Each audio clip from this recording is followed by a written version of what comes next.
Welcome to Rates and Barrels. It is Wednesday, March 20th. Derek Van Riper, Eno Saris. On this episode, baseball season has started, and it is wonderful. I'm happy. I'm so happy right now because it's not 6 a.m. It's not 6 a.m. The games count. We get to start grinding fab. All the things we've been preparing for the last 6 months. Now we get to find out if we're right. 162 coming. Oh, yeah. 26 weeks. Yeah. Here it comes. It starts with a simple question, right? We have this game that's thousands of miles away in an unusual place for many of the players who played. And you say, what can we learn from a one-game sample that's so far away from a normal major league environment? I mean, these guys had to speed through spring training. Pitchers weren't necessarily fully stretched out. We saw that with both Darvish and Glasnow today, kind of stopping in the 70 pitch range. So what do we take away from any one game? Because for the next couple of weeks, the samples are tiny, and we want everything to mean something, but a lot of things mean nothing. So how do we rectify that? I don't know, man. I mean, one of the things that happened at Padres camp when I was talking to Mike Schilt was he said, because of this schedule, we get the opportunity to do a lot of interesting things. And I think that my definition of interesting and Mike Schilt's definition of interesting are different things. Yep. Because it was pretty obvious that he was going to do this parade of relievers that he did today. We had 1, 2, 3, 4, 5, 6, 7 relievers. Yay! Everybody loves relievers. The kind of the dumb thing is that this is what happens early in the season, too. You're going to think that all your guys are stretched out because they got the full 6 weeks. But if I remember right, and I barely remember last week, I would say that, it's going to be the same way in the first week of the year. And you're going to be tempted to be like, well, the temperatures are low. This is a great time to stream. I'm going to pitch all my starters early because, the offense will be down. Yeah, but your starter might go 3 2/3 like you Darvish did today. And Tyler Glasnow was lucky to go 5 considering they walked 4 guys. So there is this sort of give and take, I think, with early seasons and the entire game's trend anyway towards bullpen games, towards relievers pitching more, which is hard enough.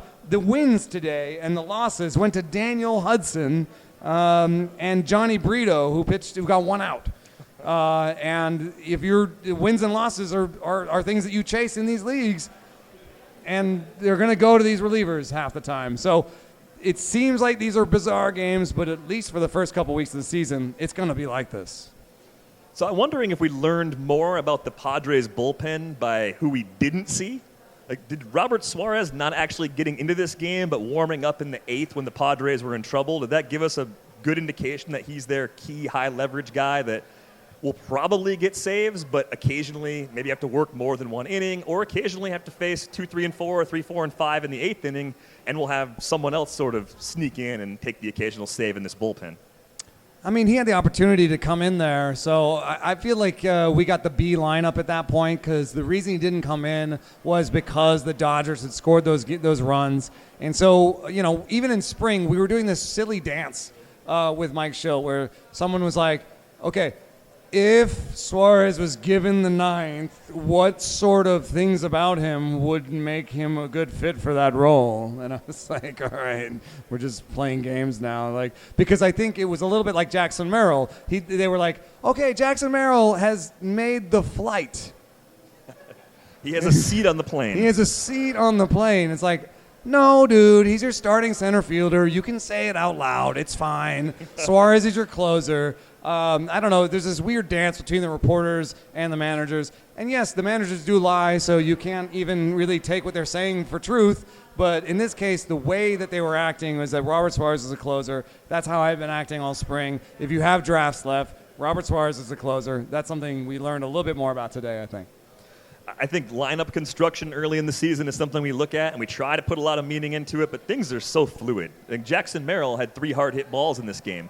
If he's making consistently good contact, he's not going to hit 9th for very long. They're going to shuffle things around in a way where he's either a table setter or at least he's hitting above guys like Tyler Wade.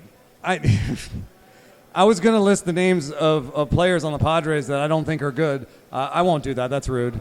That's but he can at least bat like sixth or something, I think. Yeah. On the Dodgers side, I mean, it's just a loaded lineup. I thought Mookie Betts looked fine at short. I think he's going to be there all year probably. And there's not much to be learned other than, like, if you like Jason Hayward, he's going to be taken out early in games for Kike Hernandez. And that's just how it's going to go.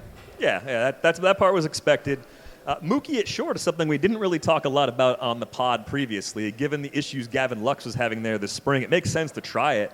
And the thing that I think people probably know by now is Mookie Betts has been taking infield reps at shortstop pregame for years, which is very unusual for someone who spent most of his time in right field during that span. I mean, Mookie Betts is a madman. I mean, he's, like, obviously. Like, he goes and he's like, oh, I'm bored. I'm going to bowl a 300, you know? And then they were asking people around the league, who's the most athletic guy? And they're like, Mookie Betts, you know. And, you know, he goes to driveline and, like, adds bat speed in his 10th season. Like, he's like, doesn't want to lose, wants to bowl the perfect game, wants to be the shortstop, wants to do all these things. And he has been taking ground balls at short for 4 or 5 years now. And it was something that anytime I talk to Kyle Bodie at Driveline about him, he's like, that dude is crazy. Like, he's never going to be a shortstop. Well, Kyle, you were wrong. He's the shortstop. I love it. More position eligibility is always a good thing for us in fantasy as well. Other bullpen, no. Evan Phillips with a clean save on the Dodgers side. I wonder if in leagues that haven't drafted yet, if he starts to move up a little bit because we've had so many closer injuries. And I think some people have been waiting all spring for the Dodgers to make a late trade to stabilize that bullpen, bring back old friend Kenley Jansen in a trade or something along those lines. It really doesn't look like that's the plan, at least for the next several months. So even if it's 2/3 of a season where Phillips is the guy, given what he's done over the last 2 seasons, there's no reason why he can't run like a top 5 closer so long as he has the job. Yeah, it's not your traditional package. I do like more velocity for my closer. Jack Moore did a study a while back that said that new closers had more velocity than the guys they replace. I think that, I think you generally want big fastballs. It's one of my problems. I like James McArthur in Kansas City, but he does not have a big fastball, and I think we sort of expect our closers to have big fastballs. I think that's why everyone's like, oh, they're gonna get someone better than Evan Phillips. Maybe they won't. I mean, they've got big fastballs. Brusdar Graterol is going to come off the IL and, be their big fastball in the 7th or 8th.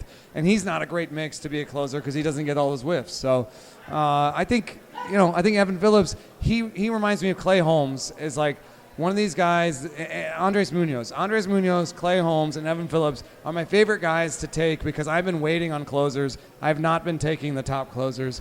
And those guys in my model stick out as top closers anyway. They project with very low 3s ERAs. They are the closers for their teams. They don't really seem to have people that are, fighting to take their roles away.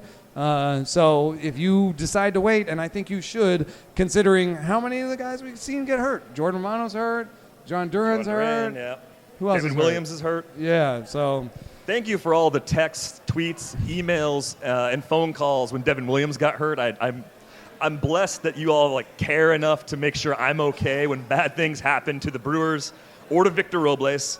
That still happens. Victor Robles does anything, I get a lot of notifications about it. So thank you for just checking in. He keeps showing up on these lists. It's so weird. So I don't know. Do you know that he's top 30 in Seager? No. You're lying. Do you know that he's a starting center fielder for the Nationals? Seager is broken. If Seager has Victor Robles as a top 30 anything, Seager is broken, and we need to check it out. I have a couple shares. I mean, I guess he doesn't. 0. Anyway. Oh, I do want to say this beer is excellent. I'm having a stacked lineup from Other Half. And they've been such so great with their space. I wanted to mention that you go to otherhalfbrewing.com and you're not here right now and you're listening to this on tape recorder. A tape recorder? I realized as I was coming out of my mouth how old I sounded saying that. After we record, I go make 100 cassette tapes and mail them to people. If you're listening to this on your 8-track, you can go to otherhalfbrewing.com and get delivery and get to go. So that's something that you can enjoy this beer with us as you're listening to your 8-track. and I am a fried onion enthusiast, so I'm enjoying some fried onions while we're up here. There's 3 things we love about live shows. First off, all of you, thank you again for being here. Cheers. Cheers. The sandwich, which is delicious. The beer. It's actually 4 things. And guess, we have many friends here who can share the stage with us tonight. So we're going to bring Nick Pollack, a pitcher list, up. Come on, Nick. Come on down. I don't have a laptop. Okay. Hi. Nick, why do you love Cole Ragans so much? Why don't you love him more? You have 1 minute. He's a unicorn. He has 5 pitches that he commands well. All of them, I think, are elite. Cutter inside to nullify righties. Lefties that he developed midway last season to take down lefties and get strikeouts against righties. Oh, I'm sorry, not a 92, not a 96, but a 97 mile per hour fastball that he keeps upstairs. And then he's also the guy that wants to throw a 3-2 changeup every single time. He's the best. Oh, and by the way, he's also learning his sinker to do better things against lefties now. He has 6 pitches now. 6. We talk about like, oh, hey, maybe this guy's going to get a 3rd pitch. Cole Ragans has 5 and maybe 6. I can speak to one of the things that I like that is the hardest to quantify and I think adds bias to my own analysis is talking to the players and having them convince you how good they are. And, although that didn't work with Brady Singer recently, sort of famously. But what I get from him is that Zach Greinke vibe, which is like, oh, I saw this other pitcher do this thing, and it was really good, so I'm going to do it. And it's going to take me like 2 weeks. He's so good. So Cole Ragans has that same kind of savant-y feel. George Kirby, I think, has that same kind of like, oh, I want to throw my slider like 3 miles an hour harder, and like a week later you're like, oh, you did. Well, good job. Right? I mean, he threw the best knuckleball last year, right? He's like, I'm going to throw a knuckleball. And you're like, why not? Stop. Oh, that's pretty good. Can we tell him to relocate his fastball, though? Oh, Just like no. a little bit. I'm Just not a telling little George bit. Kirby poop. Please do. Is that a Mariners problem, not throwing fastballs high enough? I mean, maybe. I saw that with Brian Wu, too, throwing like middle away as opposed to just a little bit more. I don't think Logan Gilbert actually can yet, and I hope he can. But, yeah, that is something I've noticed a little bit, where these guys that have, like especially Brian Wu, who has like the best approach angle on his fastball of anyone of all starters, and yet he doesn't take full advantage of it yet. And he still had an 18% swing striker, something ridiculous last year on that fastball, but he just has to get a little bit higher to make it even more dominant. It's like it's so close. It is interesting because it's not like you go to the analytics departments for the Dodgers or these other teams that don't necessarily throw that many high fastballs, and you say, hey, buddy, high fastballs are good for whiffs. Like, yeah, but that's what I do. I think maybe they're making just different decisions about the trade-offs between homers and whiffs, right? Right. I mean, the Dodgers, maybe it has to do with parks. But you'd think that the Mariners would be like, yeah, we can throw a lot of high fastballs because there's not going to be a lot of homers. It's cold here. Yeah, definitely. The Dodgers, on the other hand, are a team that don't throw high enough in your estimation. Well, I mean, that's why I think Ryan Pepio was acquired by the Rays. We've even seen this in the spring training right now. He has a four-seamer that works better when it's upstairs. Like, when I say it's a flat four-seamer, that means that it's detrimental not to throw it upstairs because then you're matching the bat path low and making it easier to hit for home runs and line drives and get hits all the time. When you throw it upstairs, it is generally just more effective to do that.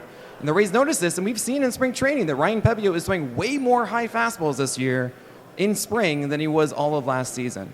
So I wonder I'm if, curious. I wonder one of the things that might happen is if you think about the zone and you're thinking about like go high, higher, higher, and some of those are balls, right? And so if you're just thinking about the value of these pitches in like a sort of analytical vacuum, you're going to be like, oh, those pitches that are above the zone are no good because they're expected balls. Sure. Right?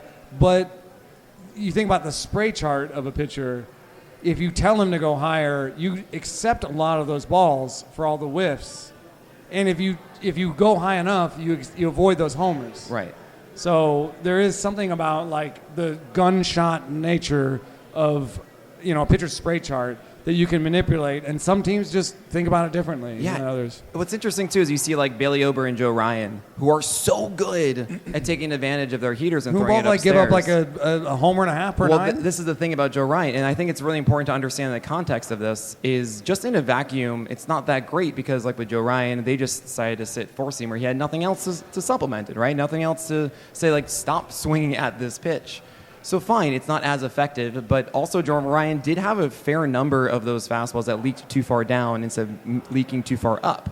While Bailey Ober does not have as dominating of his fastball as Joe Ryan. 90 poo. Right, but it works because he's so good at painting it upstairs, and then he has a changeup that works well off of that, right? And that somehow is very effective there. So, like with Ryan Pepio is a perfect example of this because he came up with like an 80 grade changeup. He just couldn't command it at first, and then all of a sudden he started to last year. So he's the perfect guy that should be able to take advantage of this and actually be more effective upstairs and not allow those home runs. And now that we see Joe Ryan with a better slider, it looks like finally, and the sinker that he throws four times in a game. I'm excited about Joe Ryan. I know. I just throw like 10 sinkers. Get maybe? Joe Ryan everywhere. Yes, 100%. You have Joe Ryan everywhere? I have him. I got him in tout over the weekend. So that's what I'll say. I've been getting him. I don't know. I think I have 2 or 3 shares. He just by like traditional metrics alone, like strikeouts minus walks, he's like a top 3 guy. And you home runs have noise year to year, so you just expect a guy like that to be better this year. And then you get this stuff like, oh, he's throwing a better splitter and he's throwing a better, Right. That's just like gravy, really.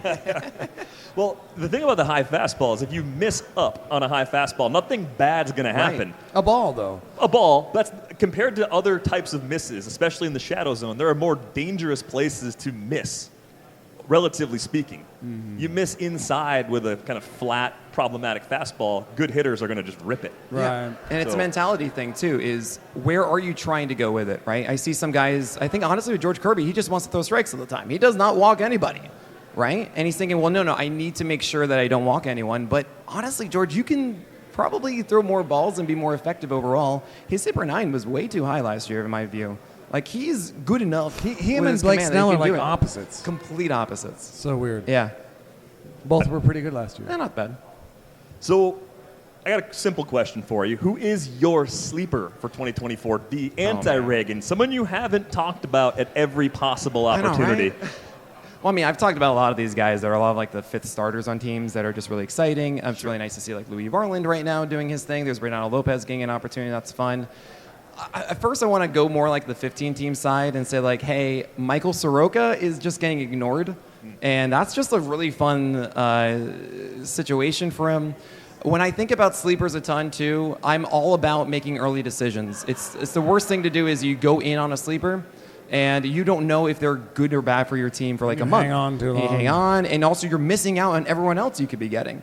So go for the ones that have a good opening schedule that you'd at least start them for. Then you can see if it's worth your time or not, and then you can move on. Soroka has a fantastic matchup early on. Isn't that kind of hard, though? Like, I mean, Soroka, where's he slots? Second, third, fourth, fifth? Like, they announced all the opening day guys, but we don't know who's 2, 3, 4, and 5. Soroka has to be second or third, I think. It's like Eric Fede and Soroka. But isn't there a big difference in terms of like this how the schedule works? That like you might just either for opening Yankees weekend or Royals. Let's just think opening weekend with Soroka, right? I mean that's really what we need. You just want one start and see some numbers. Exactly. And also we haven't seen Soroka for ages. I watched the game because we get no data on Soroka this entire offseason. It's driving me absolutely insane fast. I know you're here. Okay. All right. Can you do something about this? Thank you so much. Data. Thank you. We need it. You can't do anything about it. I know. Sorry. But I'm going to still yell at him because this is his fault completely. But no, with Soroka, like I saw all of a sudden him throwing sliders down into lefties. I was like, wait, you didn't do that.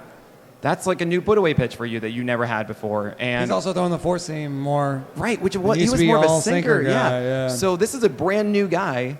Cool. I'll take that in a 15-teamer. He's going to at least have the leash the entire season to go 6 innings or so. There's also Tyler Wells because the Orioles have a fantastic opening schedule, and he's the 4th starter. And I don't know, he's going to go 5-6 innings for a winning ball club with a good defense. Like, that sounds great to me. But if you want, the really super fun ones, sure, like Trevor Rogers and AJ Puck. I mean, both of those guys I'm very much in on. AJ Puck's fastball is amazing. He throws a ton of strikes. He just had an 8 strikeout, 0 walk spring training game.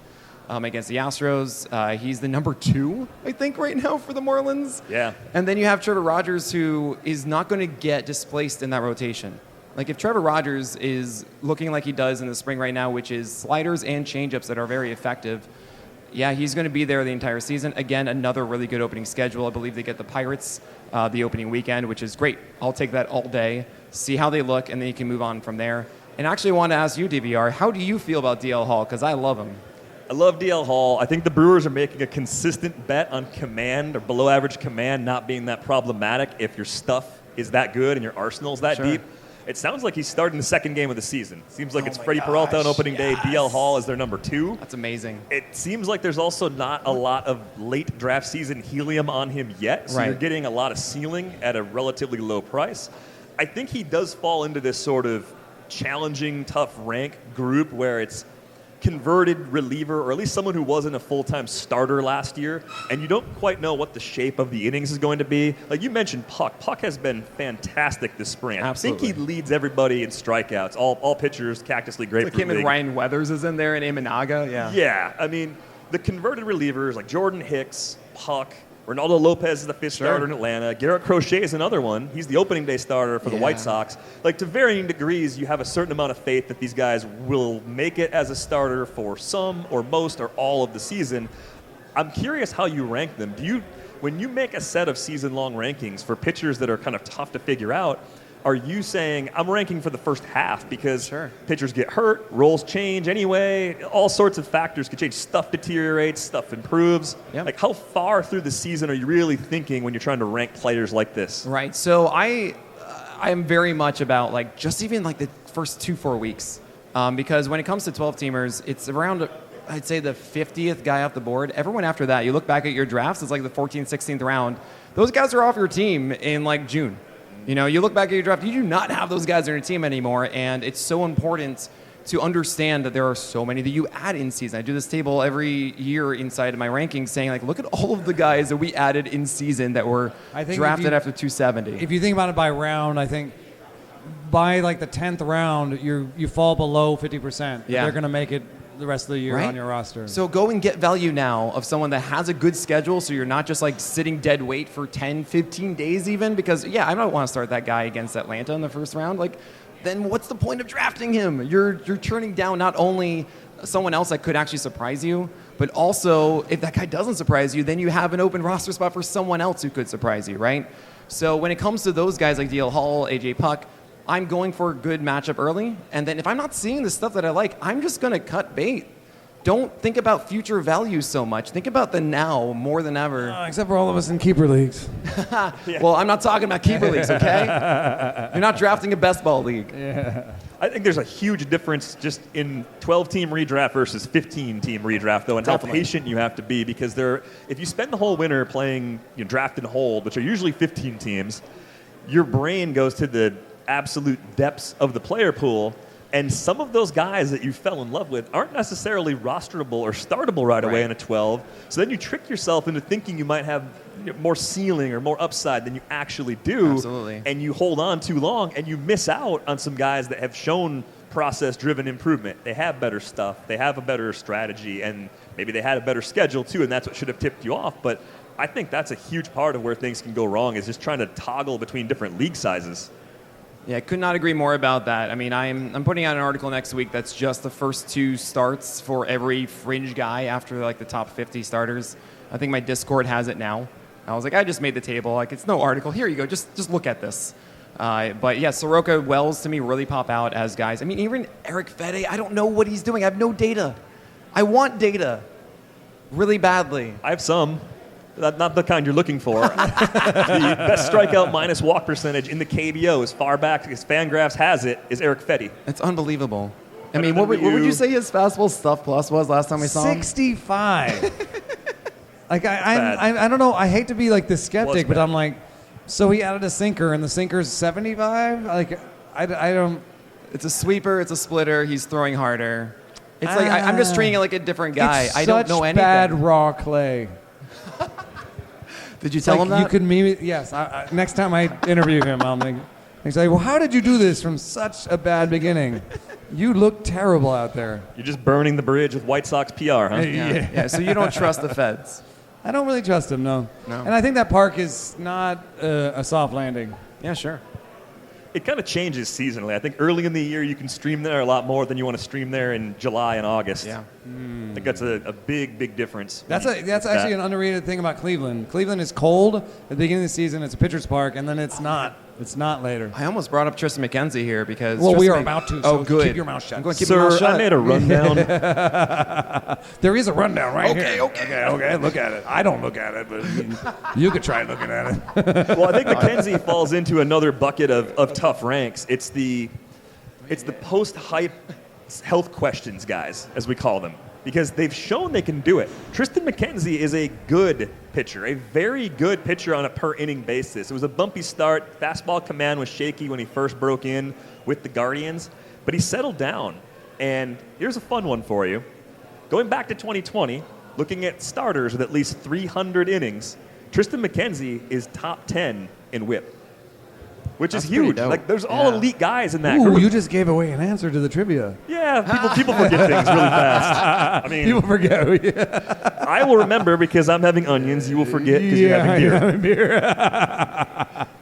I mean, the story about Tristan McKenzie that's so interesting for me is that like he has like okay stuff, and he was supposed to have a great command, and then he came up and he just threw as hard as he could. And this Yeah. is literally a thing that pitchers tell me is when I get to the big leagues, I'm just going to throw as hard as I can because if something pops, I'm on the big league IL. I'm getting big league service time. I'm getting big league money. I'm getting that $700K instead of that $20K. Right, yeah. And like Cade Cavalli literally did this in front of all of us. Like Cade Cavalli came up and was like, oh, sorry, yeah, TJ, and I feel like Tristan McKenzie did the same thing.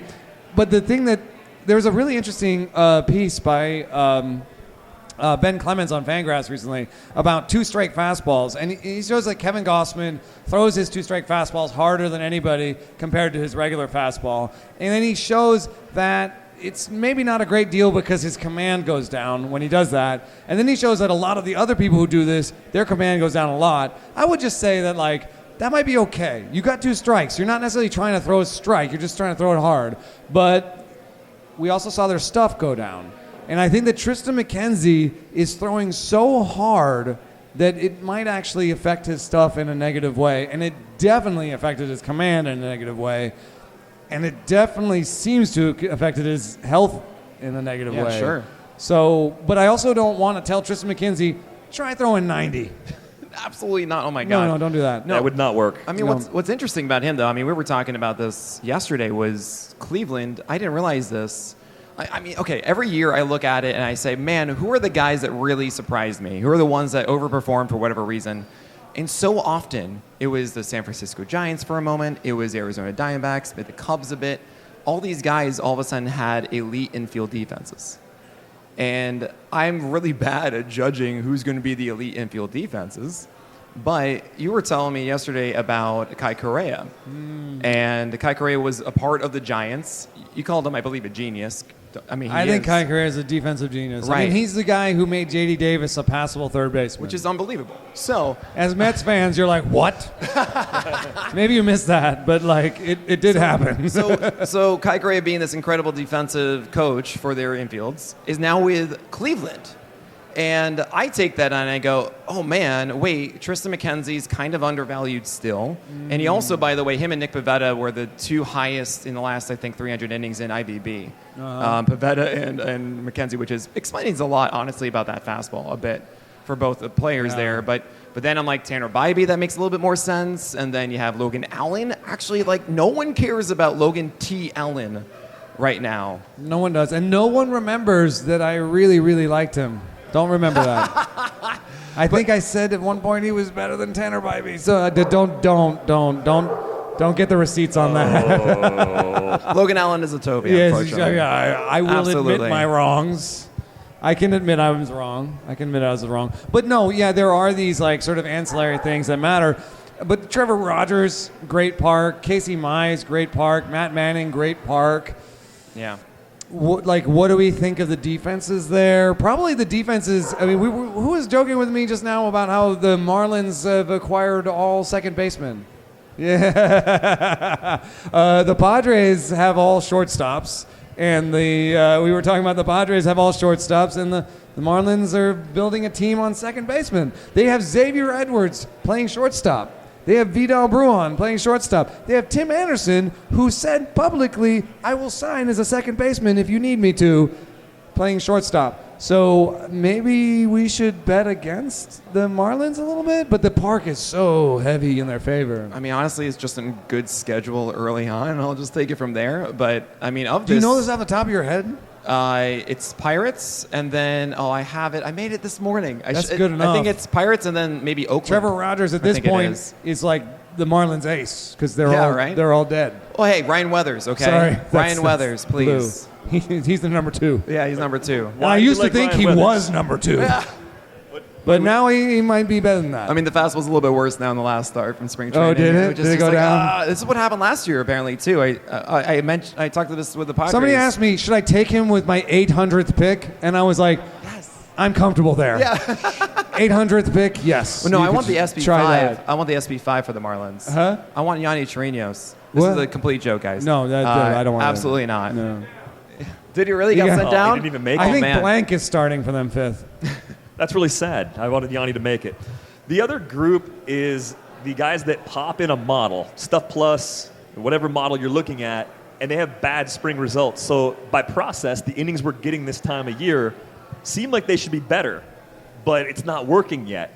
How do you rectify that? Do you trust your model and say, it's going to work out? I can go after A.J. Smith-Shawver and stash him until Ronaldo Lopez falls apart or until someone else breaks and he gets an opportunity? Or do you say, I actually want to see results maybe at AAA before I try to stash him, or I just pick him up in Fab once he gets that opportunity again? Right. I usually just yell at Kyle Bland that their model is bad.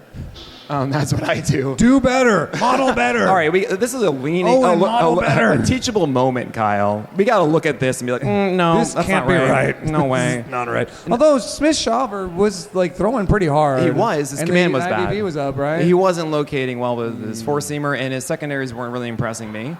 Well, the interesting thing about this list, too, is we've got Josh Winkowski, A.J. Smith-Shawver, and Roansy Contreras. This is like the third time we've talked about Josh Winkowski. I'm so shocked at this. We talk about everyone.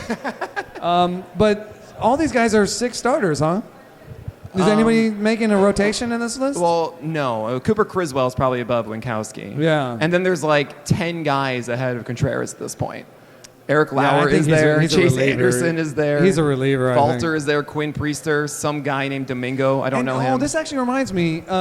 Jeff Pontus at Baseball America said that if you chase Stuff Plus too hard, you get a bunch of relievers. Right. And I was actually just texting with Zach Greinke about how pitchers are like not taught to, like, teaching a pitcher to throw is easier than teaching a pitcher to pitch.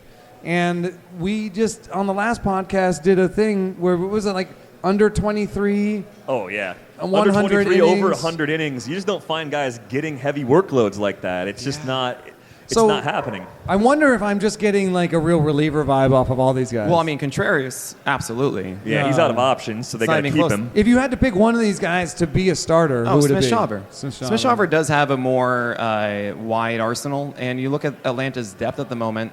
I mean, Hurston Waldrep is the reliever to me. Oh, you think he's a reliever? Oh, absolutely. You're convinced this is Because of probably an the example command. of what Jeff's saying. He's not, terrible command. Yeah. He's also fastball splitter. I don't need to say more, right? Like, that's, me and You splitters. and splitters, man. Well, You really hate he can't splitters. be your number I don't two. know. Did everybody here know that your number 2 pitch in college was a splitter? Yes, it was. Okay, I just want everyone to know that. Why do you think I know about its this is some volatility serious so well? Long-term self-hate. I think that's happening. That you're projecting your self-hate on all the pitchers that throw splitters, and yet some of them can command them. That's really nice. That's great. I'm so happy for them. I'm just being your therapist right now. Of course. I'm just trying to work you through this. But no, with Waldrep also, you see his mechanics. You see how every single pitch he doesn't know where it's going. But Smith-Shawver's curveball is terrible in our model. Yeah, so with A.J. Smith-Shawver, at the very least, I think he has a more sustainable heater that can be a foundation for him then to develop more. And he's really young, Sounds too. like a reliever to me. It's possible. I mean, he just upticked his velocity, 2 ticks or something this spring. He's 22. And also Atlanta doesn't have... I'm too early on this. Yeah. And Well, the thing is, Atlanta doesn't have any other options, really. Behind Lopez. I mean, sure, we joked that they had all of these guys last year, but none of them were anything that they really wanted. Alan Winans, Darius Vines. Oh, you know who has a stuff all of plus this? surge this spring and Who we got? bad results? Bryce Elder. It a surge? I keep looking at Why? it and being like, what? I mean, it's a surge to like 90 or something, Oh, but okay, like yeah. it's not. I don't get it. Sometimes It's you like- look at these things and you don't get It's like it. how a drop becomes a puddle, but it's not a lake. And that's what I'm worried about with Weathers. Yeah. Well, yeah, no, I understand that completely. It's just about the first start with Weathers. He was just really good And in he's the the one first that goes start. out before Rogers does. So once you get Braxton back and then you get Eric Cabrera, Yeah. Weathers is gone. Yeah. I think I would draw the line at deep league streamer. Ryan Weathers. If he's better than that this year, things have 800th gone pick. very well. 800th Pick pick. 700 maybe, 800 okay. I was mad. I was in a league where it was like the 800th pick and someone snagged him, and I was like, Devil's Rejects. For me, that was Martin Someone Perez. snagged him in Devil's Rejects. Oh, I kind of wanted Weathers down here. I have Martin In Perez the 95th round. in my guillotine league in Yeah. pitcher list. And it's Martin Perez, and I actually accidentally auto-picked Cal Rowley, and I fought. I was like, no, I want Martin Perez. Oh, well, okay. I'm going to And go off where- the rundown. Can I go off the How did I rundown? get for a here? second? I don't know. I always go off the rundown. I'm a bad guy. True. So, how about this? Boring. No model likes them, but they are major league pitchers, and they are in a rotation, and they're going to pitch. Who do you like? Martin, I have them on one team. Martin Perez, Marco Gonzalez, Eric Lauer. Come on, give me some more. Wade Miley. Wade Miley. Sure. Come on. I mean, Anybody? Huh? Tyone has better Jose stuff. How Quintana, dare you? that's a good one. Yeah, Jose Quintana. Opening day starter Jose Kyle Quintana. Gibson. Most of the Cardinals rotation. Miles Michaelis. Most of the Cardinals rotation. Yeah, Lance Sonny Lynn. Gray. Yeah, well, pick your favorite because I buy these guys sometimes. I mean, Eric Fede, all right. Soroka? He What does it counts. say about Soroka? Do we have anything on him? Soroka used to This be is someone we not were the- excited about, Okay. No, So- these guys have something you're excited about. Yeah. I'm talking about guys you are not excited about. Give me a name you're excited about that you're not excited about. Okay. I have a name I'm not excited about him. Chris Flexen. Chris, He's No. a person. He's a person. What team is he on? White Sox. I like that one. I think there are I things like to that. like about You can't Minaya. stop with Sean Manaea. Okay, well, give me a name. Well, I'm just saying, Sean Manaea, no. Wait a minute, wait, I was wait, in a wait. league recently. I took Quintana. It's a nice park. It probably, Patrick Corbin. What? Did you know that he has a new cutter? That he throws to righties now instead of having to throw sinkers, and he's had a decent spring because of it. Look, you asked me for someone that I'm excited about, not excited about. Okay, all right, I gave you Patrick Corbin. I'll take it. It's not a great park. Is his schedule good? No. No. Full season, He's though. like Braves. Oh, God. Braves. Hey, home and does away. Matthew This is Liberatore big. qualify for this? He doesn't have a spot he's yet. not- no, don't doesn't do have a that. rotation Don't spot. do that. He's on the Cardinals, so he qualifies. Yeah, he qualifies that way. Yeah. Don't do that. It's a tough group. I mean, Colin Ray isn't the worst thing ever. He's Oh. had moments. He added Who's a that? splitter.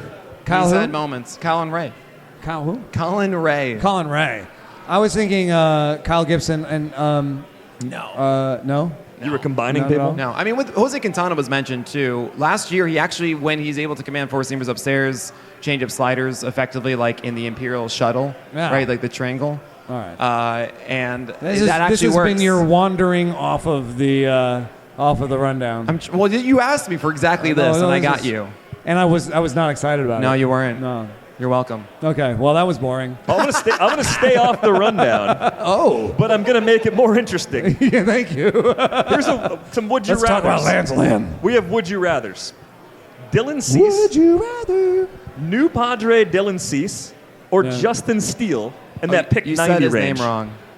Cease. I'm letting you say it. Justin Steele. That's the right way to say it. 100% him. It's not close. I am really excited though about Dylan Cease all of a sudden because I don't know. I want to believe that the Padres will teach him a cutter. That is like the thing he needs to do. His four-seamer has a lot of induced vertical break. That's good, but he doesn't have good. It doesn't have a good flat fastball. It's not very flat, and he doesn't locate it well at all. Sometimes he does, sometimes he doesn't. And then the slider was really inconsistent last year. So he just needs a strike pitch. That's not either of those two. It's not the curveball. That thing is just way too big for its own good. And just take your four-seamer grip and tilt it slightly and just throw it like the fastball. And he already gets natural cut on that four-seamer sometimes.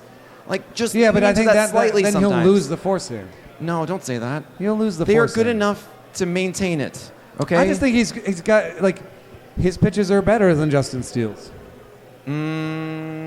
Okay, so this is actually a good command stuff argument. And I would actually say you His probably pitches are- have Dylan Cease at like first stuff plus or second for his slider. Steele's is 5 last time I checked. And then you have a better commanded fastball with Justin Steele. Yeah. So I'm going to go there. And more manipulation of that limited arsenal with Justin Steele, too. Oh, yeah, we Yeah, were that's true. talking about different shapes on Yeah. these pitches. But that, to me, that's a function of command. Like, if you can Absolutely. manipulate like that and change shapes even slightly, that's something Justin Steele has that Dylan Cease doesn't. I like Dylan Cease better. I trust the K's. I think you're... Wait, what? You had me going in the first half there. Yeah, I was making a face like nobody agrees with me, and I'm so sad. No, I'm on Dylan Cease. Oh, my Nice. gosh, unbelievable. Screw Because you. the team- Yeah. I've got him on my side. Team quality is now comparable. Home park, I think, is slightly better. And I think you're getting 200 Ks again. Oh, I hope That's so. huge in that range. I hope so. I hope the whip When isn't in like doubt, 140 or something By like the that. K's. When in doubt, find the case. So you're going after the Hunter Ks. Green? Yeah. Yeah. Okay. Two new You're pitches. at first. 2. Shut up your face. 4 now. It's amazing. I still like Hunter Green. I'm Here, sorry. here's another one. 2 He throws somewhat, like 100. Terrible. No, I two know, somewhat I know. buzzy risers. Yeah. Bailey Ober, who's Oh, so really good. moving up boards, So good. and Tanner Bybee. No. Bailey Ober's going in like the 5th round now. No, well, that's just not That's me. too much. I didn't do that. Yes, you did. Oh, dang it. You told I me- think somebody you like you said did you it. wouldn't You say did anything. it, or he did it. You know, somebody. Well, that's somebody did it. overrated, okay? But Nope. who was the second one there that you mentioned? Because I didn't like Bybee. them. Yeah, no. I actually don't think that Bybee is a command guy. He has a really bad fastball. It is, and it's kind of In this interesting. spring, 'cause he's he actually says- talking about he needs to command his fastball better. Well, that's the thing. It's not about command. It's like not a good profiled No, fastball it's to me. not, it's not. And he actually says, I think it's either on his hat or on his glove. It says "Stay Verti," because he's like, "Hey, I gotta stay vertical on this. I gotta get my fastball up here, and then I gotta get these things down here." I don't care if he get it upstairs. It's still a bad fastball. And his slider and changeup, which actually did perform well in the zone last year. Aren't you the high location I- guy? It doesn't matter how good your fastball is. Just throw it up in the Absolutely zone? not. No. You have to lean into what you're good at. All So right. I see guys that have that skill and then don't use it. I get upset. Oh, okay. But you gotta adapt if you don't right. have that. So Bybee is a slider changeup guy. He's kind of reminds me of Carrasco, in the sense that slider changeup really good for the Guardians. But I actually think that Carrasco had some really good years for the Guardians. Let me continue. Okay. You're like, it kind of But reminds me of Carras- Pete Carrasco, which was terrible. Yeah, no, No, it wasn't. it's a discount Carrasco. Oh, Because Carrasco knew how to utilize both pitches effectively, not in the zone, but actually underneath, put away pitches, and actually save his fastball and get good called strikes. Bybee can't do that with his fastball, and a lot of times last year, you just watch a game of him, he does not know how to surgically take down a batter during an at-bat. Well, It's you just, asked here for it a is. would you I don't know. rather, and he gave you like 15 minutes. Well, I so- told you, Yeah, get I know. over. Like, you're too much Easy. like me sometimes, dude. We just. Oh, this is the best compliment you've ever we given me, just- buddy. The king of waffles just talk too much. Yeah. So I'm gonna pick one. Okay. Bailey Ober. You're going over. Why, Bailey why Ober. over? Because I think my model might be wrong about him, and I like the cut of his jib. Okay. No, the thing that I think might be wrong is that I think he has a unique collection of height and release point and angles and command and bad fat. Like it's just weird. I think weird is good. I've told my children this many times. Weird is good. You want to be weird. Someone calls you weird, say thank you. And Bailey Ober is way weirder than Tanner You know, Bybee. our- So if I look at two kind of meh stuff plus numbers, they're both in good parks. I'll take the weird one. That's so weird. We our PLV player projections, not your PP ERA. Oh, it's named so perfectly. PPERA. I can't believe you It just did rolls that. off the tongue. I just I'm like, PPERA. just come to me. My I'll help children you out. love it. Of course they do. Yeah. So no, they have our projections have Bailey Ober top 20 Oh. of pitchers. So maybe command, like we believe in Ober's You guys command believe upstairs. too much in command. Well, Bailey Oberizzi for a I'm reason, just saying. I'm sorry. right? Because four seamers, he is a guy that can get his four seamer upstairs, and because he of also that, we throws believe like that. 89. So Up now to- but now you up got me now. waffling. I picked Ober. I agree with you. I love Up you. to 93 Huh? this spring. Billy 93? Ober, yeah. No, he's like that's And he has a touching. better He's slider and touching cutter. 93. No, he's sitting. Oh, all right. Yeah, I got you. All right. I wouldn't do that. Okay. I wouldn't do that to you. All right. How about one more from the Seattle rotation? Bryce Miller or Brian Wu? We've done this one for a bit. Oh, we've go ahead. tossed this one around. I'm taking Bryce Miller. Yeah, no. I'm taking Bryce Miller because I think the fastball, Brian Wu has two pretty good, interesting fastballs. Bryce Miller's fastball is better. Bryce Miller's cutter is, like, Brian Wu has two interesting breaking balls. Bryce Miller's cutter is better. And they're both trying to add a splitter, so that's a wash. So I think it's Miller pretty clearly, I think. So I've been seeing this a lot. I think that command is the market inefficiency.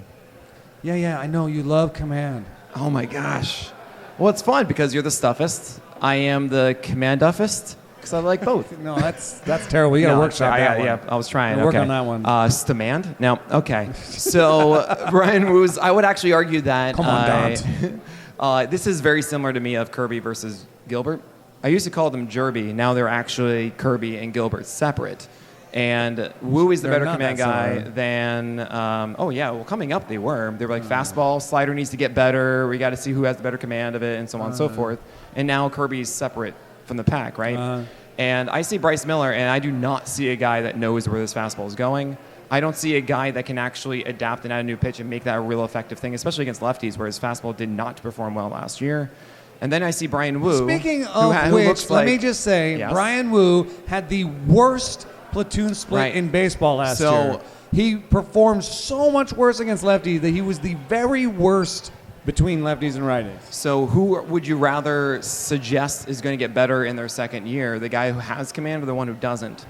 And Brian Wu reminds me of Aaronola at a time. The way he releases it, he has, again, 100th percentile four-seamer flatness. That's not a comp. 1.9. Well, that's more of a... He's a command guy, though.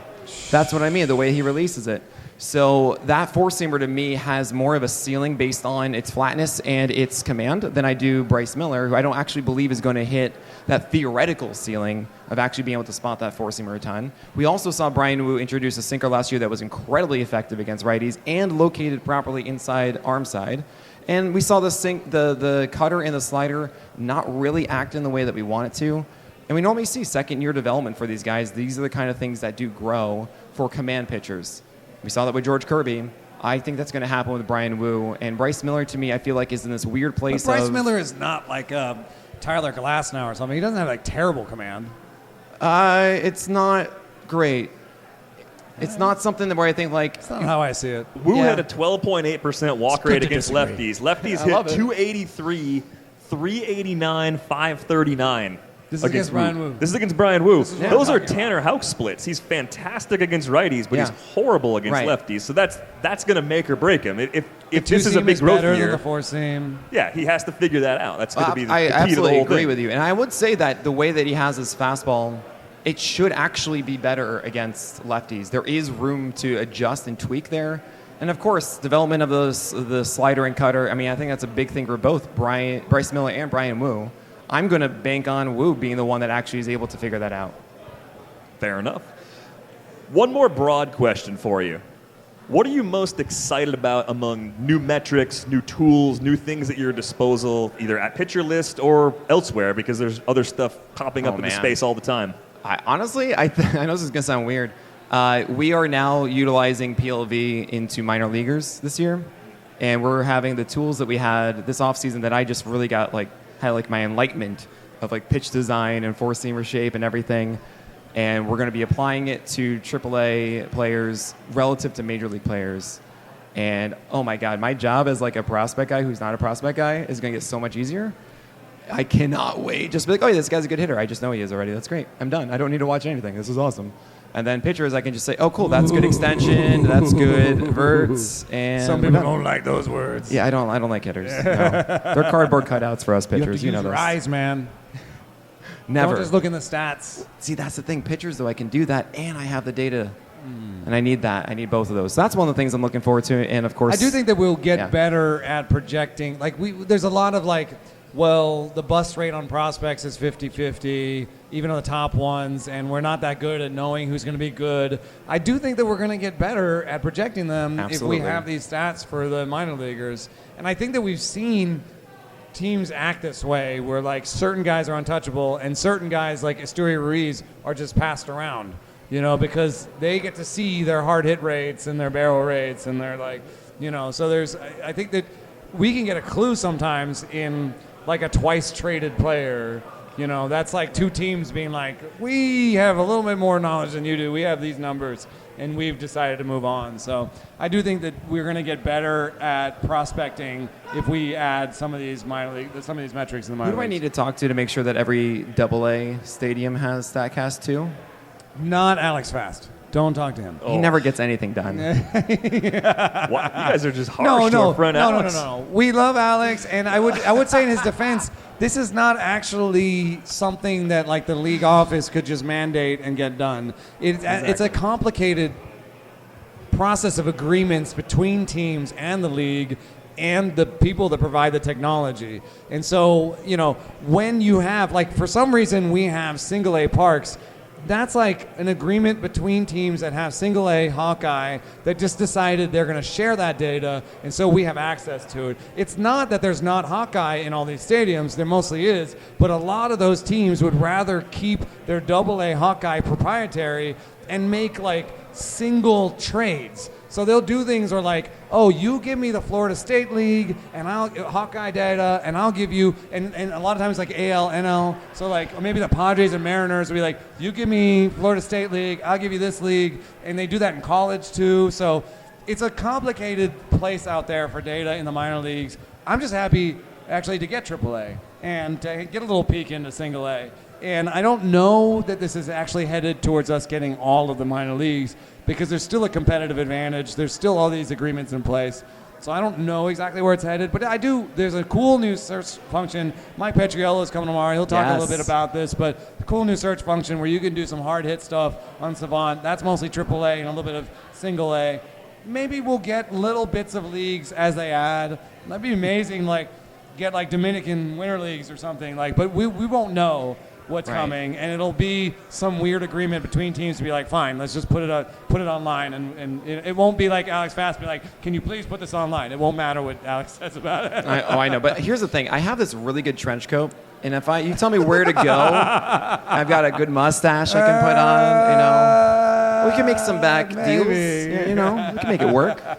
Just as long as you're slapping the bass when you come in. Always. Sorry about that. Hey, we were let's bring Niv Shah up here for a second. Hey, Niv. Hi, Eno. We love Ottoneu. Thanks. Ever since I went to First Pitch Arizona in like 2010 or something. Yeah. And played that game and said, hey, Dave Albelman, you need to put this on your site. Yeah. Tell us a little bit about maybe something that's new or like a hot player. You have all these like cool, like who's being drafted now and like who, like the prices are moving. Like you have some access to that. And you show that. You have actually leaderboards and stuff about like whose prices are moving. So we have all our players are acquired through auction. So it's 48 hours. It's a lot of time to evaluate how much you want to spend on a player or whatever. The guy who's popped up recently is Victor Scott. I think everyone at the exact same time realized the bases got bigger, like at the exact same time. And they were like, oh, he's going to steal 80 bases. Some people got hurt too. Well, that's part of it for sure. But Zips has him at like half a stolen base a game. Yeah, that's and nice. So he popped up like very recently, and like basically every 5x5 and every points league, like snapped up. I have a question for you. This Yeah. just popped up. What is the most? What are the like rank the most popular settings? Because you have 4x4, which is I just think the most bizarre thing ever. There's no stolen bases 4x4. and Ks. Yeah, there are Ks. Oh, there are no Ks. There's no wins, no saves. Okay, no wins, no saves. Yeah, that makes sense. they took good things out. There are home runs So per what are the nine. most, and then you have like points and like. Yeah. So what are the most popular? So points are really popular, and our points are like linear weights weighted. So they're based on WOBA and FIP basically, and so a lot of people are attracted to them because, again, almost to what DVR said, like it's very aligned with what baseball is trying to accomplish. What real baseball teams are trying to accomplish is success in terms of like stolen bases are good, but let's weight them correctly versus a double. Yes, but it is actually popular. Sorry? What's the most popular? 5x5? No, points. Points? Yeah, people, I hate people points. love points. It's God, just I hate like, points. look, if you're like really dorky about baseball, and you just want but here's my the problem good with- teams to be good. I know, but here's my problem with points. It's like I'm trying to make a trade with you, and my guy has a points number next to it, and your guy has a points number next to it. And I'm like, look, man, crap, your I points play number is higher. I play 4x4. But my guy's I play gonna be chaos. better. I play 4x4, so Yeah. I You play chaos. 4x4, you Yeah, know I don't that. play points. That's called chaos. It's chaos. Why? Because there's only like 5x5. You can say something like, "Oh, I need I steals." trade you. That's why I like And- it. and I'm gonna trade you some steals for some 4x4 homers or whatever. is like points but dumber, right? Because in a sense, because you have this on base, you have slugging, and so you're like, is there a trade-off between on base and slugging? Yeah, there's certainly guys who hit for power, like Patrick Wisdom, for example, that will never get on base, and then there are guys who are good on base guys. But making those trades is still like it's rate stats, and it's like it's a little less direct than like a counting stat. I would love to know like where the most trades were, like by, you know. Like So by, you did point out that I would guess that 5x5 makes the most trades. points make a lot of trades too because Just people I'm winning just now, want people and want you're- action. Yeah. Yeah. So it's a keeper game. So people are able to make trade-offs between a success today versus building for the future, and that's like an important part of the game, right? And so points it allows you to make trades across any format. 5x5 is definitely the format that allows for trades. I think the most straightforwardly though. Yeah. Anything new on the platform this year? It works, which is nice. Like everything, we got through draft season, everything's good. Like the right. sites worked this morning. I'm very happy about that. That's the day-to-day grind. Yeah, that's the day-to-day grind. That's right. March is stressful in your position. Sorry? March is stressful March in your is position. really stressful, man. So no like employees grifting $300,000. Look, I don't know if where any checks are written out to Niv Shah, to MGM, cancel those. Cancel those right now. I think the site's in good shape. I'm excited for real baseball. We've been playing basketball, so you've got basketball and you have football. I have football too, yeah. And we've been doing basketball. That's one of the newer ones. Yeah. So it's a 3-sport thing. I actually have one league that they have leagues in each sport, and they trade players from baseball to football and stuff.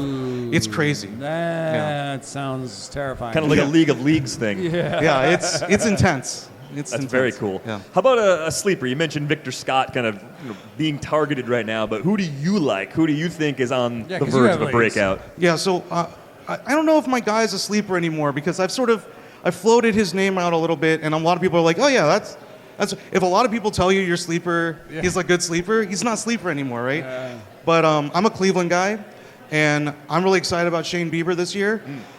We spent 2 years trying to trade him, and it never came together right. And now I'm happy that it didn't come together right. Also, as a Cleveland guy, I have to go back, and you guys talked about Tristan McKenzie for a really long time, and you didn't say Dr. Sticks, which is the best nickname in baseball to me, and I'm a little disappointed, to be honest. Dr. Stick. Dr. Sticks, he's so skinny. You guys see him on the mound. Did Did you see like Pitching Ninja said something about here's a guy who's never seen leg day? Yes. But I'm excited about Bieber, and we were talking about Bieber a little bit where, and it's upsetting as a Cleveland fan to know that my front office isn't catching this stuff, but his curveball grip changed. And it changed sort of like Without him knowing. Because he was hurt, and he came back and he started throwing his curveball, and he was like, I don't remember how to hold this. And he was like trying to just get that good movement. Right. By repeating that movement, it changed. He changed his grip. And so then what happened is... and he was told, your grip changed. He's like, no. And then like on October 3rd, he went to Driveline, and they were like, your grip changed. Yeah. And he was like, oh, okay. So Cleveland, what were you doing this time? I don't want to talk about that. It's an amazing business. You just show up at Driveline, like, well, you changed your own grip. Go back to the old one. Yeah, right. Like now, congratulations. Driveline gets another check on their. Yeah. He's also throwing a little harder again, though, too. So it's, his velocity's up, right? Yeah. Also, And- his price has fallen so much that he's like an SP4 almost. Like it's really in a good spot. Yeah, I feel like he's in the $25 range in Ottoneu, which is like a $400 cap. So like, $25 is still like, is he a sleeper? I don't know, but like, There are worse ways to spend $25. He's undervalued. I mean, and I think that a lot of the pitchers that go in that range in Roto don't have the inning ceiling that Bieber does. There's no reason why the Guardians can't throw Bieber out there for 200 innings if he stays healthy. And he will be like, yes, please. Max ceiling. Yes, please. Keep throwing because me. he's going to get a contract. It's a walk year. That's right. It's a huge year for him. Yeah. All right, man. We're headed towards the Q&A. Thank you for coming up, dude. Always good to see you. Thanks, guys. Bring up Chris. Yeah, man, Chris. Come on up, Chris Towers. Are we battling you right now? Well, yeah, in the we're battle of literally podcasts? right now. Right, Yeah. right now. A little awkward. Yeah. We're just gonna have some fisticuffs right here on stage. Yeah, we'll fight outside. Yeah. There's a bracket. The Baseball Pods account on Vote Twitter for has us, not him. a podcast bracket, and we're going up Vote against for them. Yeah. CBS Fantasy Sports Today podcast. Vote with your heart. They do great stuff, and I Baseball Pods is fun because it just really like brings up some new podcasts Absolutely, every yeah. year, and I'm always excited to sort of see who he's got on the scene. But who is somebody that you've been talking about on the podcast recently, and bring it up? All right. So I want to ask you guys because I really like Reed Detmers as a sleeper, but like I had him as like a top 20 starting pitcher last year, and obviously that didn't go Did well. not kind of work out But that the way. thing when I look at Reed Detmers is like, you've got a left-handed starting pitcher who throws 96 miles an hour and's got a great slider, or at least what should be a great slider. And he was really good against righties last year. He had a sub-700 OPS against righties, 28% strikeout rate. That's what you want to see. And he allowed an 870 OPS to lefties. And so that's the thing for me with Reed Detmers. Is I look at it and I say, if he can just fix what should be the easiest thing for a left-handed pitcher to fix, which is getting lefties out, he should be really good. And they're going back to a 5-man rotation, and his stuff has looked really good in the spring. He's got like 17 strikeouts to 2 walks over his last 3 starts. Like, he's been really good. And so I like him as a sleeper. You can get him outside of the top 200, but is there something I'm missing? Am I wrong about Reed Detmers? In a word, no, I don't think you are. I mean, he didn't have this problem against lefties in 2022, and the thing that people should know, like, your samples against lefties are very It's like 140 small, right? plate appearances. Yeah, they're so noisy. If this were a problem from day one for him in the big leagues, I would say, okay, there's something here that's just completely broken. Unless he comes back with a different arsenal or a different plan, more of the same is likely. I think we could get another notch up from Detmers. I mean, I think the best case scenario for me with a guy like Detmers is like a 3.80 ERA, 120, 125 whip, but a lot of Ks. And that's a valuable pitcher where he's going. So he'd kind of fit into like a later version of Bieber. I don't think there's any sort of cap on his innings. The ratios should be good if it all clicks. And I don't really think, unless he struggles, there's any restriction on him at all. So I think he's pretty interesting where he goes. I was just talking to someone tonight about, like, if you look at highly rated young starters, highly drafted young starters, like, they eventually become good. And if you look at, like, who's good, a lot of them were highly drafted. It just takes them longer than it used to, I think. Or I don't know if it's more than it used to. It just takes them a long time. To become a starting pitcher, it takes a long time. And I think that one of the things that it is like, how do you put the pieces together? I see a little bit of a sweeper here. A sweeper from a lefty against lefties Should be good. Probably a strong idea. And if he's been having trouble getting them out with his tighter gyro slider, throwing a sweeper might be the answer. I see, like, not a great fastball, and this is a weird thing about all the Angels. They all have terrible fastballs, even though they throw 93, 94. Yeah, he just doesn't have good extension. They're just like, they're bad, But I think it's a good bet. I think that sort of these post-hype guys on the pitching side is a good idea because at some point they're going to put it together at some point. And that's why, I mean, we've been big fans of Casey Mize and Matt Manning on the same sort of level where it's like, these are first-round picks. There have been some ups and downs. There's injuries. Hasn't been working out, but maybe this is the year that they put it together. And the price is dropping. There used to be Casey Mize, used to be like you had to pick him up here, and now you get to pick him down here. Yeah, I mean, and everything changes when you get to pick him down here. So I may not love Reed Detmers, but at the price, I'm starting to love him more. So I think that's a good one. Yeah, Casey Mize, you mentioned, I wrote about my most drafted players yesterday. I think I have him in 5 of my 11 leagues now, and it's mostly because his ADP is 580 in those deeper leagues. My ADP is like 370. Ryan Weathers, pick 800. Right, yeah. My ADP for Casey Mize is 370, which just means that I'm drafting him with one of my last picks. And I don't know if I believe in the secondaries, but the fastball's up 2 miles per hour this year. I also really like Yusei Kikuchi. I know I'm not alone in that one. he figured things out last year, added that curveball, and now he's working on He the also circle belongs change. in like a group where you're like, I can bank these innings. Like, I can believe in these innings, Yeah. I feel like. Like, I'm not, I guess he can get injured like anybody else. But I just feel like, 150, 160, 170, like, if he's healthy, he's going to do that. There might be games I don't want to start him. Yeah. But, that type of pitcher, I found boring. I found a lot of leagues where boring is cheap.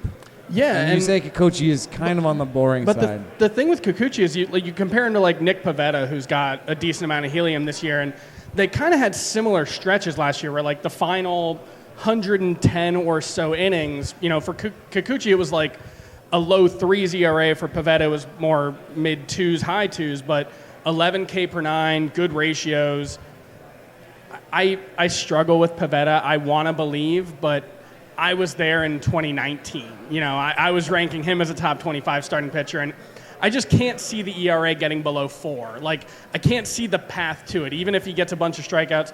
One late-round pitcher that you guys were talking about, like, boring pitchers, and there's one guy I keep drafting, and the guys on Fantasy Baseball today keep making fun of me. It's become a recurring joke. But we do these head-to-head points leagues, and these relief pitchers, or these starting pitchers who have relief pitcher eligibility are really valuable. Cody Bradford is the number 5 starter for the Texas Rangers.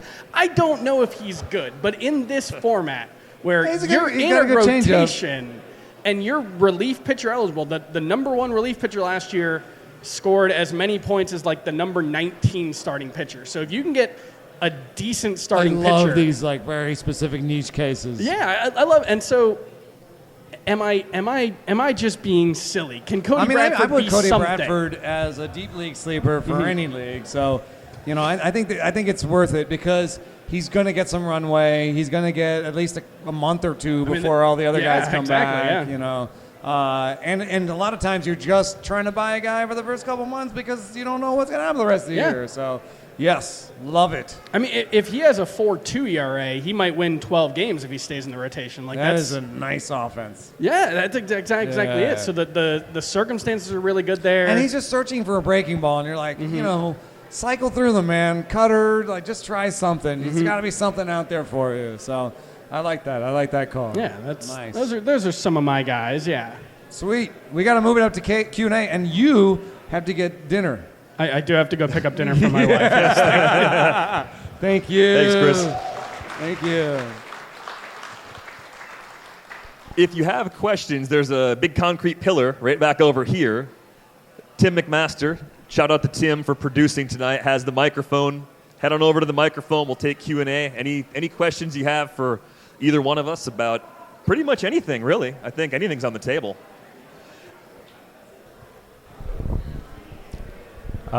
Question from one of the leagues I'm in. Other than some of the stuff that's become a little more popular, like K- walk or some baseball savant or maybe FIP something, what kind of pitcher stats a little under the radar are you looking for pitchers this year?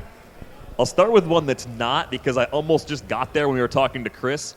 I think everybody who has to write about fantasy baseball looks at second half splits and takes the K-BB percentage leaderboard and gives you reasons to boost that player up. That leaderboard, Freddie Peralta, Nick Pivetta, Spencer Strider, okay, we talk about him all the time, Glasnow, Cole, Zach Eflin, George Kirby, Pablo Lopez, Justin Steele, Zach Wheeler, Cole Ragans.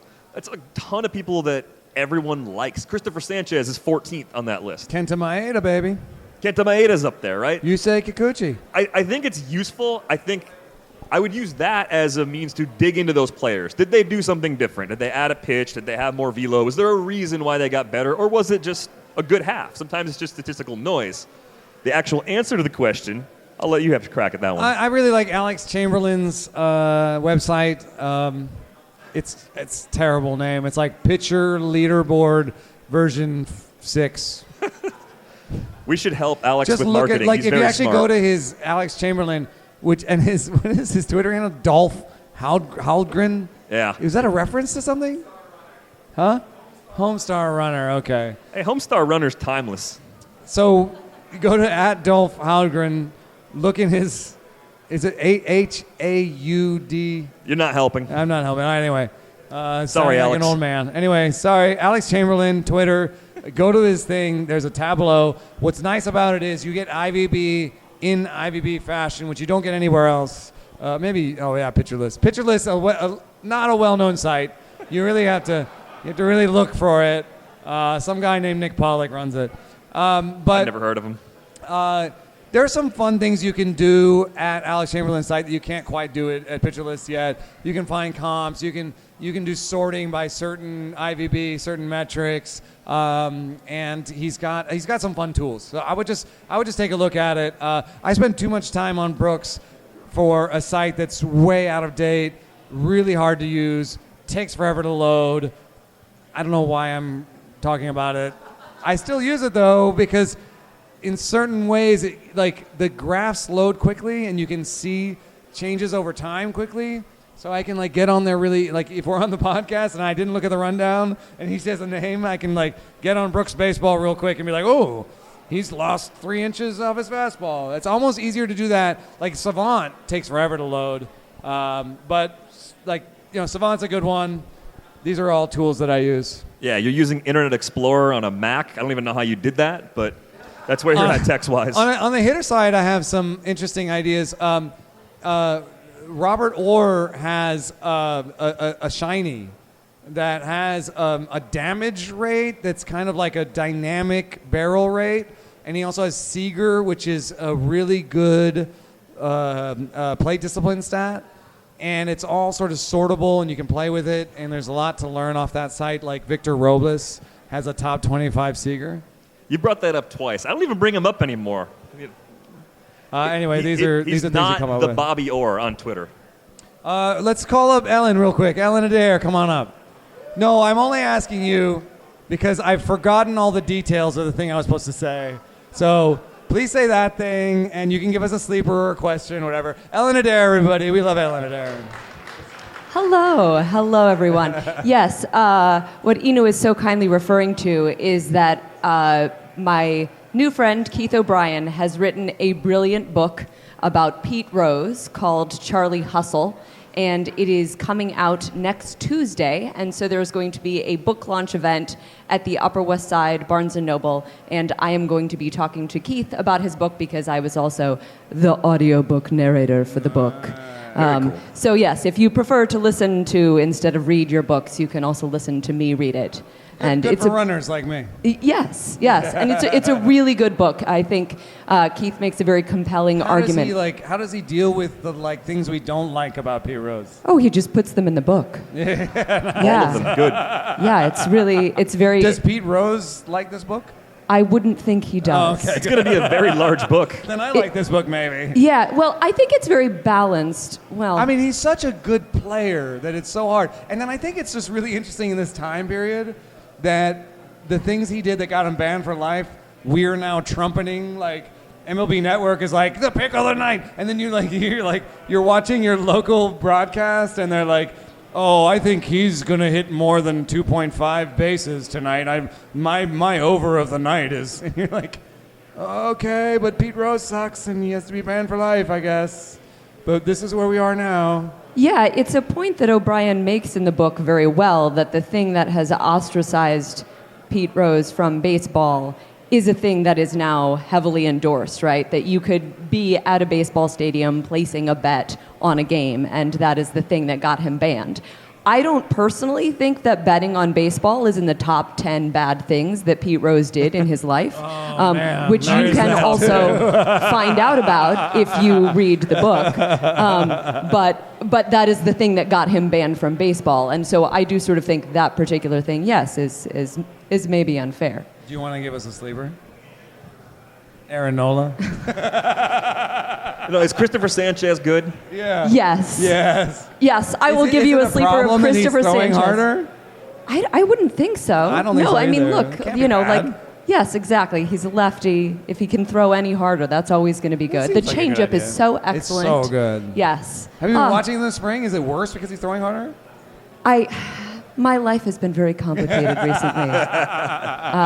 Yes, I've just sold a movie, so I've been working very hard on... What are you doing? Yes, I've just sold a movie, so thanks. It's called Damned If You Do. I co-wrote it with my husband, Eric Gildy. And so we Eric's have in been on this one. Yes, he is. And so, yeah, we've been And you're the lead?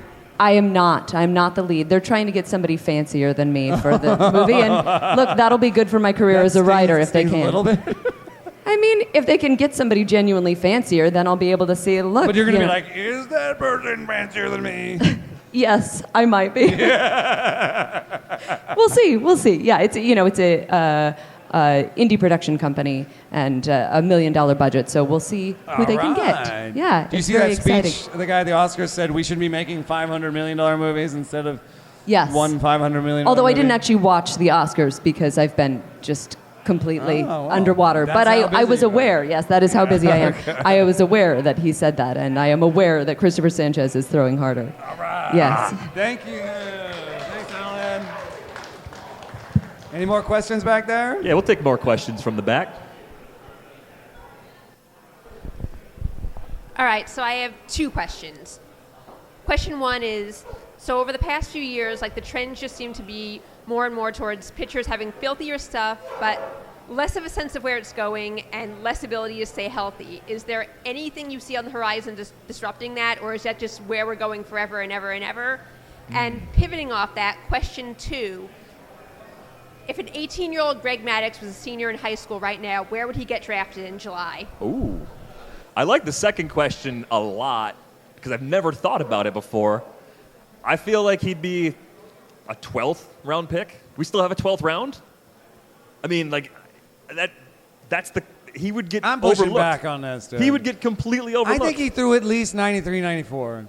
And if he threw at least 93, 94, he touched 97. What If did you he touch 97, you can go in the first couple rounds. Yeah, that was fully grown Greg Maddux as an adult. As a That's high probably school not what he senior, was he was doing, probably and- throwing 86. Yeah, that's true.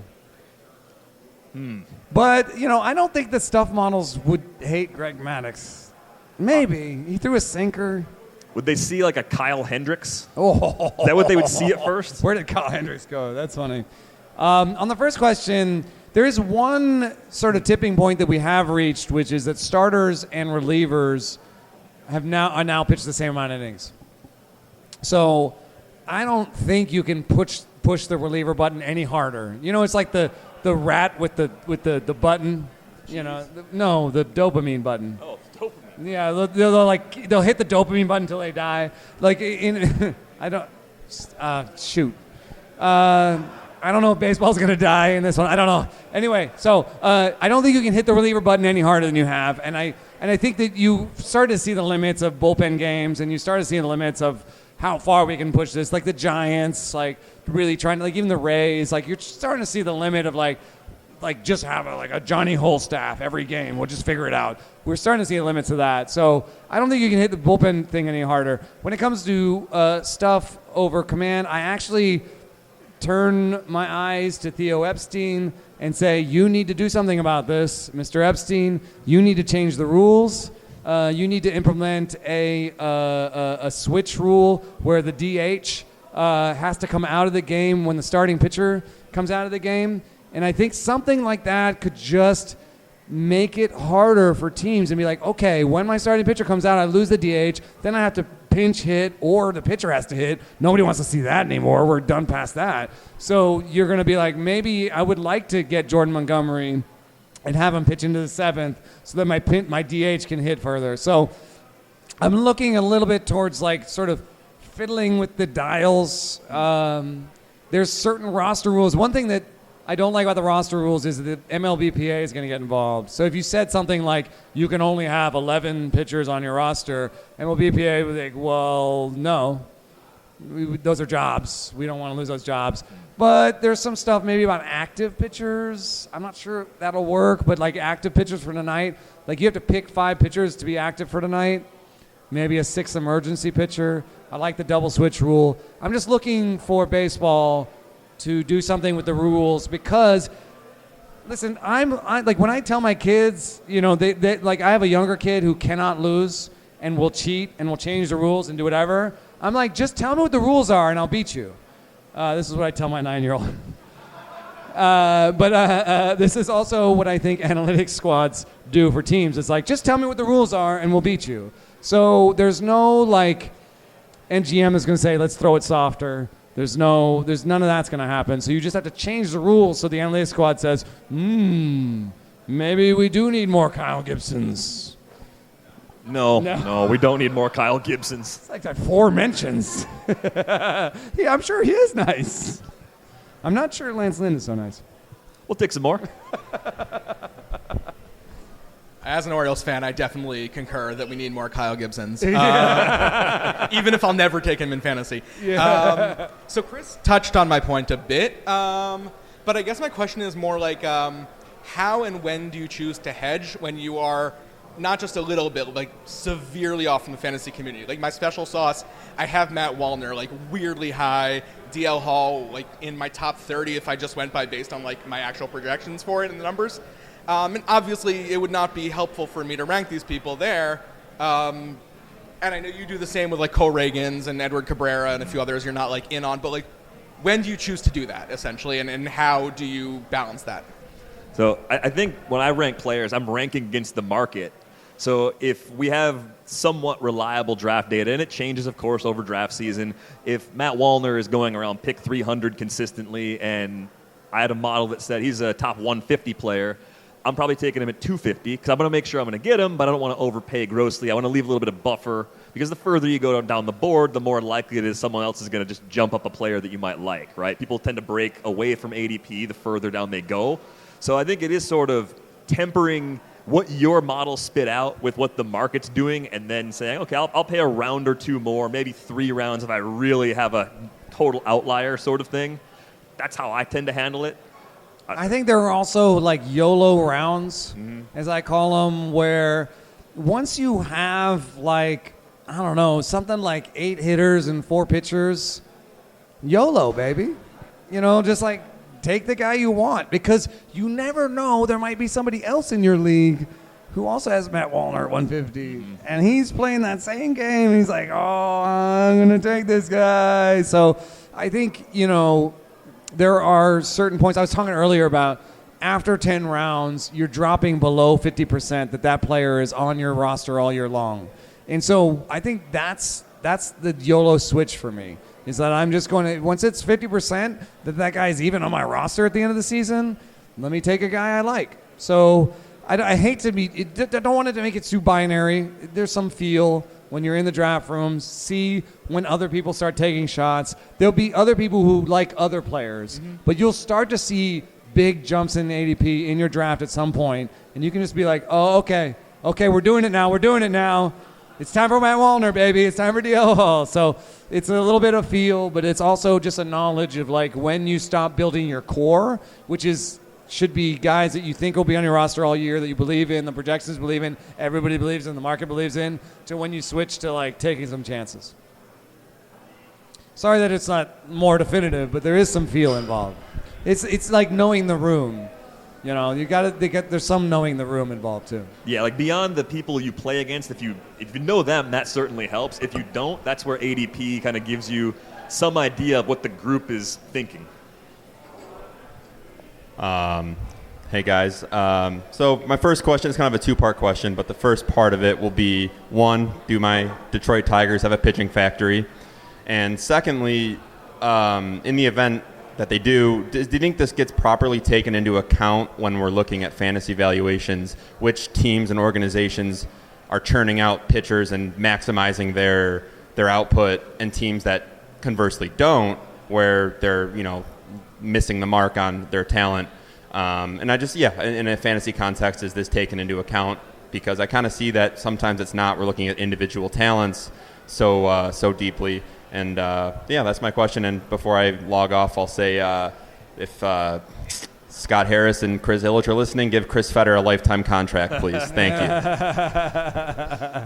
I think they're probably where, in my head, I see them the way I saw the Twins 2 or 3 years ago, where they're doing some interesting things. Fetter looks legit. They're choosing different types of pitchers, and they seem to be making them better. Like, if you think about the adjustments Casey Mize made while he was hurt, coming back with more velo and more ride, that's a mark of an organization that has a better plan for making pitchers better. So I think they're absolutely an up-arrow organization in that regard. I also think You can see it, and based on how people treat the Tigers pitchers right now, with the exception of Skubal, the market hasn't fully bought in. And projections will bake in the home park and how much that helps them along the way, but they still seem collectively pretty underpriced to me right now. I think one thing that's hard about giving credit to organizations is that they're always changing. And so what I know is that the Blue Jays spent a bunch of millions of dollars on a facility and hired a bunch of new people, and yet maybe Bowden Francis is fun. Maybe there's some stuff percolating, but you don't see a lot of pitchers go to the Blue Jays and get better. Maybe Kikuchi. Gossman was already fully involved. Barrios got worse, and then he got better. I don't know. I think it's just hard. I know the Mets, for example, are spending a lot of money on coaching and a new lab, and a lot of that stuff is good. But that doesn't make me think any better of David Peterson, or that doesn't make me think I'm not sure that Tyler McGill is any good, and I'm not going to be well, they spent all this money, so he's going to be good. And I want to be careful about it, even with the Dodgers. The Dodgers seem like a team that do everything right, and they spend all the money, and they have all the labs, and they do everything right. But they also they have, who's the guy who's not Gavin Stone? His other one, Grove, Michael Grove, not good. And so they come up through the minors looking good. Some of these teams know how to coach players up to make them look good by stuff models. And make them look good to be tradable. I think the Yankees do this. I think that on some level they're just well, we're going to teach everybody sweepers because it's going to be way easier to trade all of our guys with sweepers because the Stuff Plus model will be good, and everybody else has Stuff Plus. So here we go. Here's my guys. They all have 106 Stuff Plus. You can buy any one of them. That's what they did with Soto, right? So I feel like it's really hard to get a. Player development is already hard. You take a player, you think you know how good they are, right? And then you do some stuff, and then you think you know how they're good again. There's noise in knowing how good they were there. There's a bunch of noise being oh, the stuff we did with them, that was good. And then there's noise again at the end when you're oh, this guy's a finished product. How good is he? So, as an example, how good is Casey Mize right now? And how good is Matt Manning? We're all excited, but we don't know. We don't know how good they are. We don't even really know how good Terry Skubal is. So it's that's what makes it so difficult. Then you start thinking about it organizationally. Are the Phillies a good team at turning out pitching? Christopher Sanchez says yes, but there are other examples that say no, and they sort of acquire guys. So maybe they're an acquired team. Are the Mariners amazing? Or do they teach everybody sweepers? I don't know. So I have teams I like. I'm a little predisposed to the Mariners, but I don't like Emerson Hancock. I'm a little predisposed to the Dodgers, but I don't like Michael Grove. So you got to be a little bit careful where you think things are going well. Things might be improving under the hood. Things are changing. Even the Braves, who are so good at turning out position players, they haven't really turned out that great pitchers. But they hired Mike Fast. Mike Fast away from the Astros, who is a pitching guru. He had one of the first Stuff Plus models. He's obviously helping A.J. Smith-Shawver get better. Maybe it'll work. Maybe it won't. And I think another part of it is scouting. You scouted Casey Mize, and you bought a guy who had a sinker and a splitter, and maybe that wasn't the greatest pick. Was he 1-1? He was 1-1. 1-1. I don't know if that was a great pick, 1-1. But years later, he's coming back. He's now I have a four-seamer. Now I have a good breaking ball that works. So it goes also back to what we were saying earlier about pitchers taking 6 years to be fully formed. In that 6 years, how many directors of pitching do they have? How many GMs do they have? How many times did their player development process turn over? So it's not easy to sort of put that finger in the wind and be oh, he's a Dodger, he's good or whatever, So it's a long-winded answer. We got time for one more. Hey guys, this plays a little bit off the last question, but as pitch design and pitch development gets so much more homogenous, gets more advanced, kind of becomes a little homogenous. We're chasing the same traits. We want ride, we want sweep, we want drop, we want spin. I feel like the last few years we've seen this concept of very unique pitches become very effective. And sometimes they get missed in the model, but they always get really good. The airbender, the ghost fork, Justin Steele's four-seam fastball, whatever Dari Moreta throws. Yeah. So I just wanted to ask you guys, one, if there's going to be a way you think ever to quantify pitch uniqueness, and two, and I'd like Nick to maybe get in on this too, what do you think is the most single unique pitch in baseball? I always think it's the airbender didn't for probably single most thank you unique anyway. pitch. But I watch it a lot, so maybe I'm just in love with it. Brewers fan, like Devin Williams. How do you News at 9. throw it like that? It just looks like the most Looks like it uncomfortable hurts. pitch to throw. Looks like it's bad for him. Yeah, and hopefully it's not the reason why his back is messed up. Yennier Cano's sinker comes to mind. Dari Moreta. There was the guy on the A's who threw a backup slider. It was a slider that kind of went the wrong way, like a changeup. Domingo Acevedo.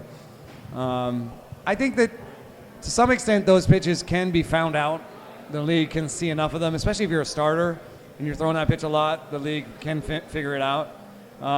And we've tried some things, and I don't know how many super nerds we have, but we've tried some things with like Bayesian bootstrapping, where we're like, if this pitch is super unique, can you find things that are somewhat close to it and like just approximate how good it is? And we haven't made it work. So I would say that if you are looking at somebody who has a good K-minus BB and an awful Stuff Plus, maybe pick him up.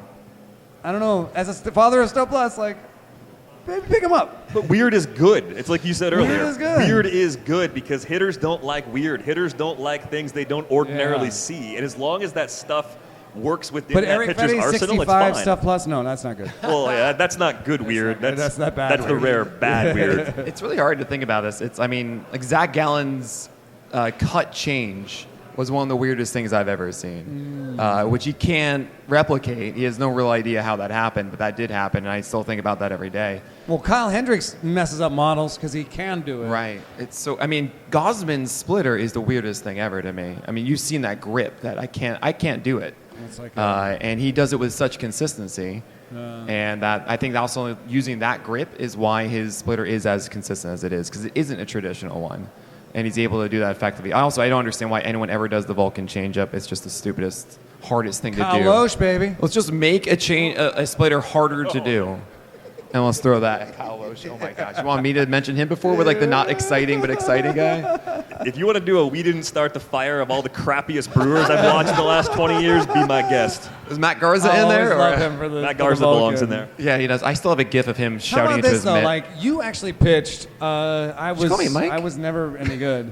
But this, do you think there are actually movement patterns that like people haven't figured out?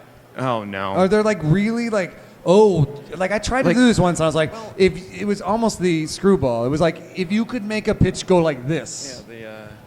Right. So there's that's like kind of rare. so there's As a like the righty? shooto. Yeah, like That if would I be could throw a insane. pitch that went like this, that's sort of Devin Williams. It's like Devin Williams, but with like a curveball Like a big, yes. Well, if you right. could That's throw what a true reverse screwball is curveball. to me. Is like you throw it like walk like an Egyptian. Yeah. You just go like that. But the problem with that is I don't think anything else you could throw would look like that coming out of your hand. So that pitch would be you're like, totally man, useless. Yeah, right. There's nothing else you could throw with that. Especially if that you arm. grunt like that, it's pretty obvious. I only grunt when I throw this No, if you like because it hurts my arm so bad. What's with the airbender? It's a super pronated changeup, Yeah, right? So he he's fully doing turns it this. over. So he's getting close to that full like C with your right hand. He's doing this. He's doing that a ton, which is very interesting. Like Shudo is more of just like the full-on over two-seamer as opposed to leaning with like down the rails on the right side, which can be very interesting too. I always think the turbo sinker, like the one-seamer, to me is this like mythical, wonderful pitch. Like Zach Britton's. Blake Trinan. Joe Musgrove used to throw one. He used to throw sinker. one too. Yeah. And those to me are ones that honestly, What if is that? guys That's could a actually sinker do. that goes like this but doesn't do this. It's like this. It's just it's a It's really like a really hard cutter. sinker. It's like a Yeah. reverse cutter. It's like yeah, does it's this. almost like a gyro slider at times too. Like this? Yeah, just like this, like swoop. Oh, okay. Straight down. But You heard that on the podcast. Swoop. Not this. Yeah. Not zui, but no. zoo. Yeah, you can feel the exhale. But no, what's so That was interesting- really good radio. Yeah, by the there way. it is. Yeah, Absolutely. okay. But no, that's a really interesting one because like everyone tries to do it, but there's like a unique spot on the ball that you have to release it at to make sure the seam's shifted wake is I right do- with your arm angle to There's- make it so that you can actually do it. And it's so hard to do. That's actually I think where there's undiscovered Yes. world is like someone was saying to me that they recently thought that Hader's fastball was a seam-shifted wake fastball in that it was like a sinker grip, but the loops were keeping it up. And so we can, with seam-shifted wake and a knowledge of that in Edgertronics, we can now keep pitches that we think should go down up or take pitches that we think should go up down just by putting the seams in the right place. So there are certain things, like a ball that get released that looks like a four seam, but instead does this or something, like you could do stuff like that. Or a thing that looks like it's going to be a two seam, but it stays up. So, I actually threw that.